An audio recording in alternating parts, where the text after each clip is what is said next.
Hello everyone, welcome to my channel. Episode 5 की शुरुआत में हम वैंग को देखते हैं जो डीमन रूप में था और पार्क को मारने की कोशिश करता है। तभी वहाँ पर मिन्हू आ जाती है और वह मिन्हू को देखकर मारने के लिए दौड़ता है और हम देखते हैं कि मिन्हू के फेस पर खून लगा हुआ है। मगर वैंग ने मिन्हू को नहीं मारा, उसने अपने खुद के हाथ को स्टैब कर लिया हुआ था। मिन्हू उसका हाथ देखना चाहती थी मगर वैंग उसका हाथ झटक देता है।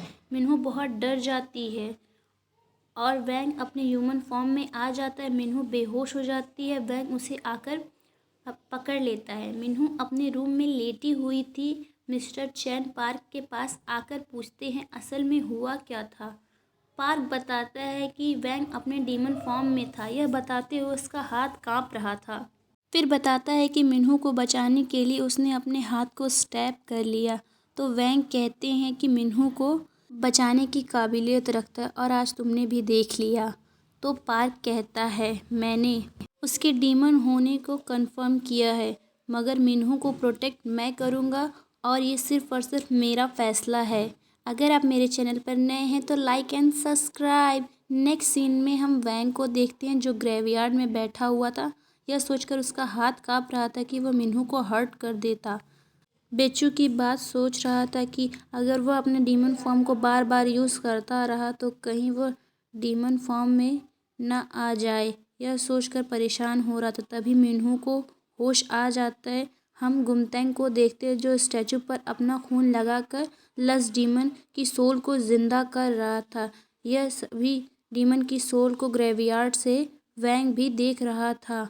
और नेक्स्ट मॉर्निंग हैकिंग के लिए कुछ लोग आए थे। एक औरत एक लस डीमन को ह्यूमन बॉडी खाते हुए देख लेती है और वह दौड़कर भागने लगती है। डीमन उसको भी खा जाता है। बेचू और कुछ औरतें टीवी देख रही थीं। टीवी पर न्यूज़ आ रही थी कि एक औरत को जंगल में मारकर उसके बॉडी पार्ट्स निकाल लिए गए हैं, लीवर और किडनी।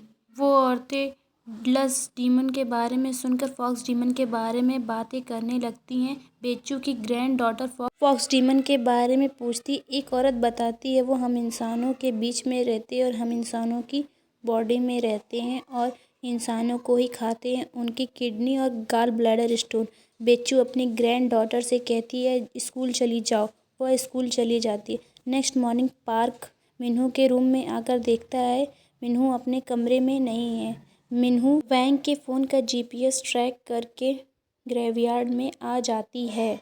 मिन्हू उसका हाथ देखना चाहती थी मगर वह नहीं देखती। वैंग कहता है मुझसे दूर रहो, न जाने कब अपने डीमन फॉर्म में आकर मैं तुमको मार दूंगा।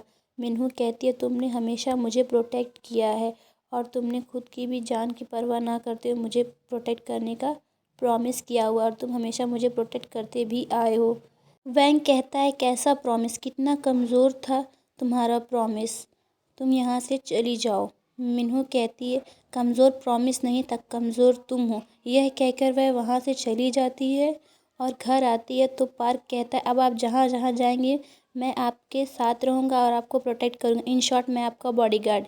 इसमें मिस्टर चैन भी पार्क का साइड लेते हुए कहते हैं कि वैंग यहाँ नहीं है इसलिए पार्क तुमको प्रोटेक्ट करेगा। मिन्हू पार्क के साथ स्कूल जाती है। स्कूल जाने पर सारी लड़कियां पार्क का पीछा करती हैं और पार्क को हैंडसम बोलती हैं। मिन्हू देखती है कि सोर्योजुन को कुछ लड़के बुली कर रहे हैं।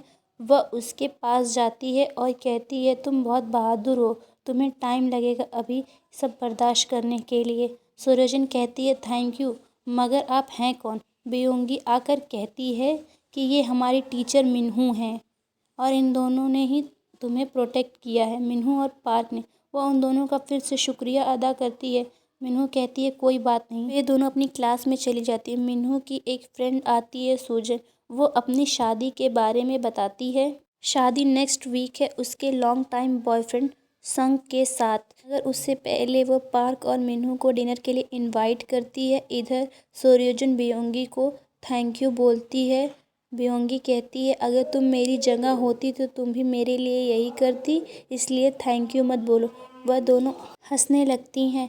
इधर बेचू वैंग के हाथ पर पट्टी बांध रही थी और कहती हैं कि आज तुम मिन्हू के साथ उसके स्कूल क्यों नहीं गए। वैंग कहता है वह मुझसे जितना दूर रहेगी सेफ रहेगी और मैं उसे दूर से ही प्रोटेक्ट करूँगा। वैंग कहता है मैंने उसे लगभग मार ही दिया था। बेचू कहती हैं लोगों का पुनर्जन्म क्यों होता है? ताकि वह अपने पापों का प्रायश्चित कर सके। मगर तुम्हारे नसीब में ये नहीं। तुम्हें इसी जन्म में उन लोगों के दुखों को फील करना होगा जिसको तुमने अपने हाथों से मारा हुआ है। ये सब खत्म कर सको।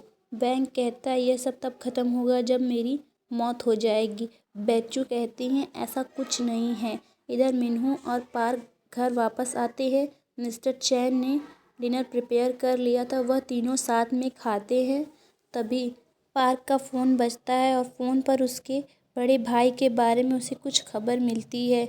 मिन्हू पूछती है आपका एक और भांजा भी है? मिस्टर चैन बताते हैं कि हाँ, पार्क का बड़ा भाई भी है। यह सब सुनकर पार्क पता नहीं क्यों रो रहा था। मिस्टर चैन बताते हैं कि वह बचपन में ही घर छोड़कर चला गया था।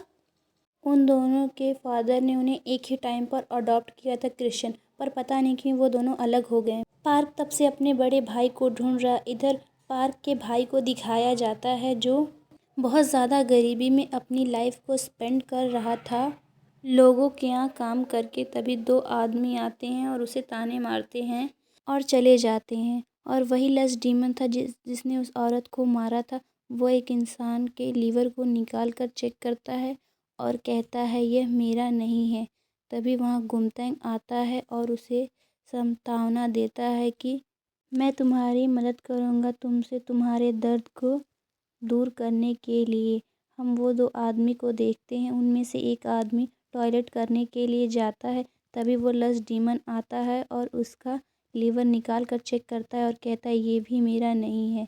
दूसरा आदमी उस पहले आदमी को चेक करने के लिए आता है और लस्ट डीमन को देखकर भागने लगता है, मगर लस्ट डीमन उसको भी मारकर लीवर निकाल लेता है।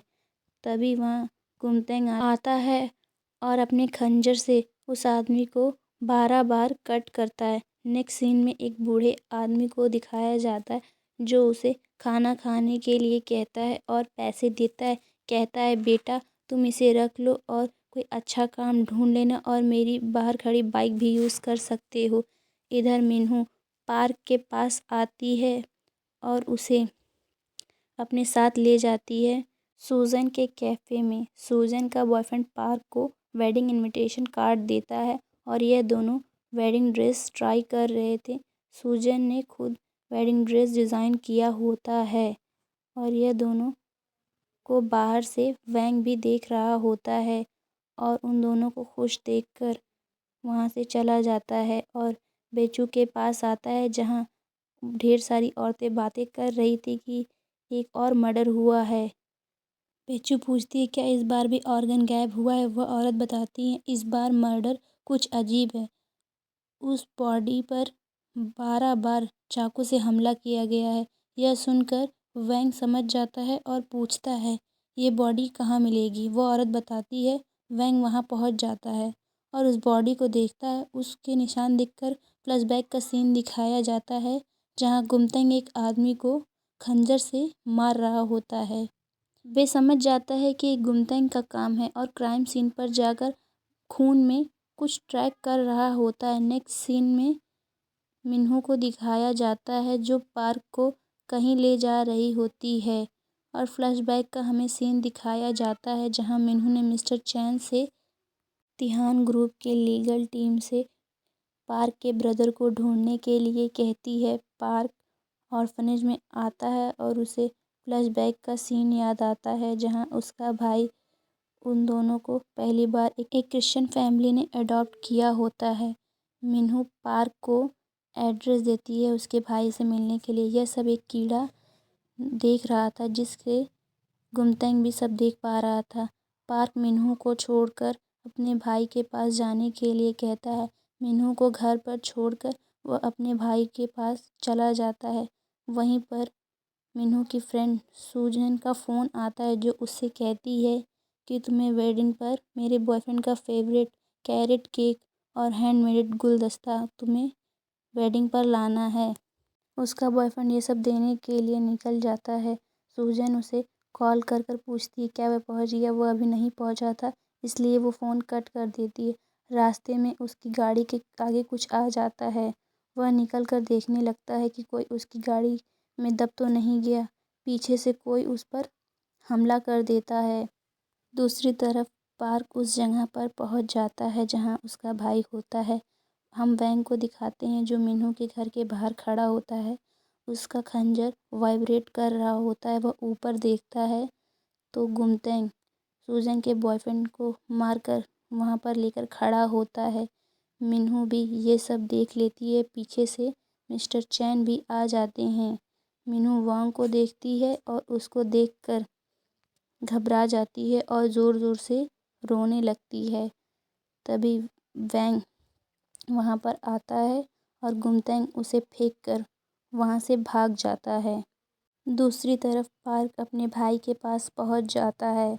वह दोनों एक दूसरे को पहचान लेते हैं, मगर उसके भाई ने जो जैकेट पहन रखी थी वो आजकल के जो हमले हो रहे थे उन्हीं में से एक की थी। वैंग ग्रेवयार्ड में होता है। तभी उसका खंजर वाइब्रेट करने लगता है और वो पीछे देखता है तो पीछे गुमतेंग होता है। और वहीं पर इस एपिसोड का एंड हो जाता है। Bye bye, take care, like and subscribe my channel.